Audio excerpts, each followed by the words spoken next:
Published 2018 Eastern Standard Time, the 22nd of February 2018. Updated 21:04 Eastern Standard Time, the 22nd of February 2018. Alan Bennett has a surprise for those who thought he'd written his last work for the stage. He's penned a new play. His response to old age is to go on writing plays. That's a pretty good response, said director Nicholas Hytner of his most frequent collaborator. The 83-year-old dramatist has written Allelujah, set in the Dusty Springfield geriatric ward of a local hospital on the edge of the Pennines in West Yorkshire. Hytner called Allelujah very funny, very touching, and quite alarming. New work. Nicholas Hytner left, and Alan Bennett right, who has surprised all by penning a new play, will begin performances on July 11th at the Bridge. The new powerhouse theatre, established on the south side of Tower Bridge by Hytner and business partner Nick Starr, who, until 3 years ago, ran the National Theatre together for more than a decade. Current Bridge production Julius Caesar has become one of the most talked about plays of the year so far. Hytner, who has worked with Bennett on 7 plays and 3 films, including The History Boys and Lady in the Van, told me he was of admiration for Bennett. It's a remarkable thing, his career, he observed, pointing out that Bennett found fame in 1960 when he co-wrote and performed in Beyond the Fringe. The Fringe is now an ancient cultural touchstone, and the same guy who was there doing Beyond the Fringe still writes urgent plays that people need to see, he added. I'm sure it's not a coincidence that he himself is over 80, but more to the point he, like so many people, has died through his parents' extreme old age. Hytner said Bennett's new play reflects pretty accurately the diverse array of characters you would find when visiting or working in the old-fashioned, cradle-to-the-grave hospital. And Bennett has plenty of experience with hospitals. He read in one of his collection of diaries that he longed to remove his mother from the yelling hellhole of a care home she'd been in.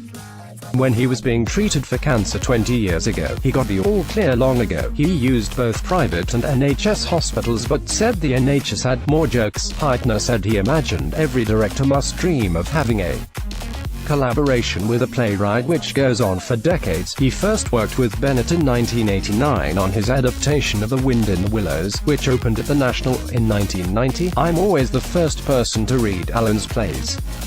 And I guess that's what every director wants, to be the first director who reads a great playwright's plays, and who is that playwright's constant first choice. Bennett, for his part, has said that Hytner gets the balance of encouragement versus criticism exactly right when bringing a new work to the stage. The director agreed that Bennett does like to be told that it's worth persevering, but doesn't like to be told that it's all marvelous. There are some playwrights, he added, who have done all the work by the time you read the play.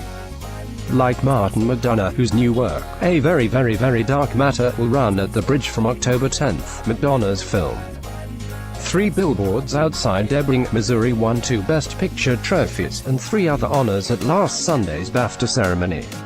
Hytner said McDonagh's plays are watertight by the time he lets anybody read them, whereas a lot of playwrights, Alan's amongst them, want to hand over a first draft to see where somebody else thinks the play is going. It's not that one is better than the other. It's just that the journeys to get to the first performance are different. Lucinda Coxon has adapted Harriet Lane's Page Turner Alice Always for Nicholas Hytner to direct at the Bridge next year.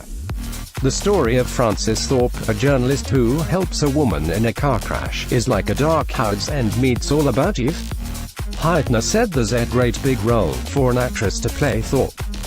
Taron Egerton was in a London recording studio yesterday preparing for his screen portrayal of Elton John. He recorded 2 numbers at the Abbey Road studios, though those at the session refused to reveal which 2.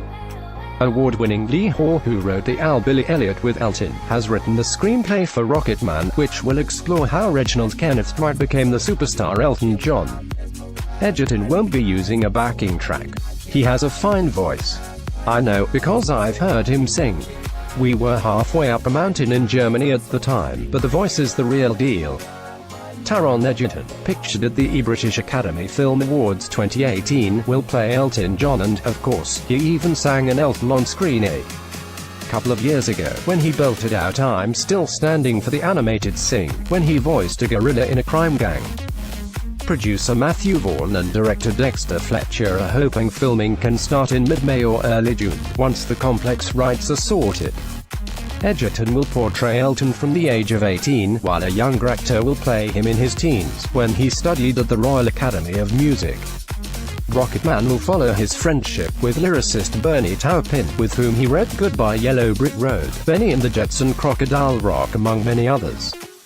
I'm told Hall's script does not sugarcoat the more juicy parts of Elton's life story, and the film may end up with an 18 rating. This column broke the news of Edgerton's casting last July. The young actor has become a success thanks to roles in Vaughan's Kingsman films, and his portrayal of Eddie the Eagle Edwards 2 years ago. He will be seen in the title role of Robin Hood, along with Jamie Foxx and Jamie Dornan in September.